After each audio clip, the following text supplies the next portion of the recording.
Back. We're ready to read chapter 18 of Weasel.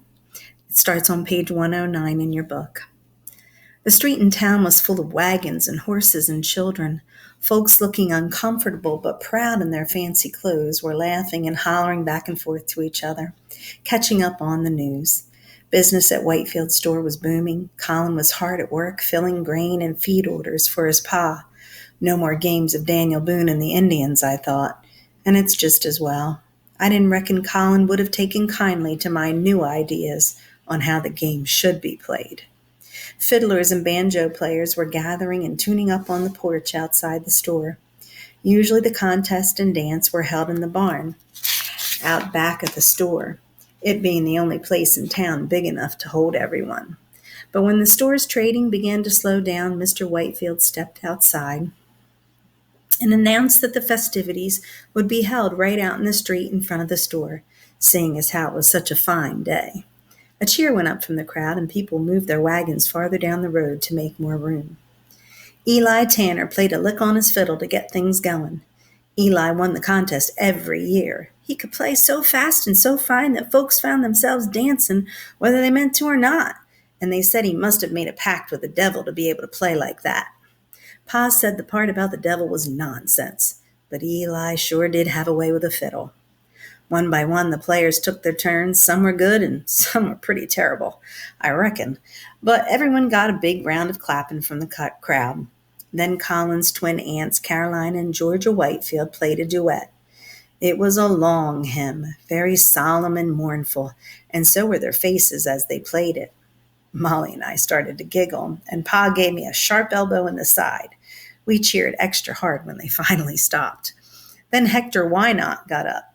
Hector lived in a corner of the livery stable and did odd jobs to earn his keep. He'd showed up in town years back, not knowing his name or how he came to be there. Folks in town figured something had happened to his traveling party on the trip out west, and he just plain lost his memory of the whole thing. They started calling him Hector. Why not, they asked, since he doesn't know his real name. Hector Wynot he became, and it seemed to suit him fine. Whatever had happened to Hector, somewhere in his life he learned to play the fiddle, that was for sure. We cheered and clapped when he was through. But Eli won the contest, hands down. He played a long song, too. It started out slow and built till it was so wild and fast that folks were stomping and cheering and whistling.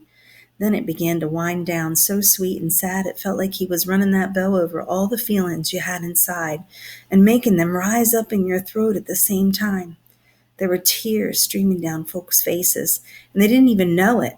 They were so caught up in the music.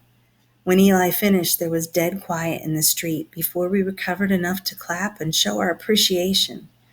Pa whistled between his teeth so loud Molly and I had to cover our ears. Mr. Whitefield made a speech and handed Eli the $5 gold piece. That was that year's prize, and we all headed for our wagons and picnic baskets. After supper, people napped or talked quietly, enjoying the warmth of the sun and the company of other people after the loneliness and isolation of winter. I lay on my back in the wagon bed, my face turned to the sun, listening to the soft sounds of babies fussing, mothers soothing, horses whinnying, voices talking and laughing. I've got to get Pa to teach me how to whistle like that, I thought. Feeling peaceful and happy, I drifted off to sleep. I woke up to the sound of instruments being tuned and Colin's voice in my ear. Nathan, he said, can you help me?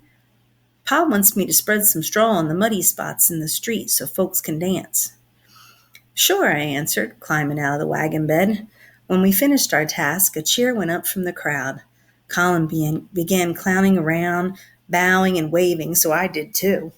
Then the music started and the street filled with people dancing. I saw Pa dancing with Molly, playing his mouth harp at the same time. I saw Miss Georgia Whitefield headed my way through the crowd and quickly ran up to stand behind Eli before she could ask me to dance. From behind Eli's flying hands, I grinned as Pa was whirled about, first by Miss Georgia, then Miss Carolina, then any number of ladies. For his part, it looked like Pa was having the time of his life.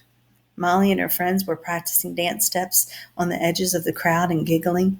When she looked up to where I was standing, I did an imitation of how they looked.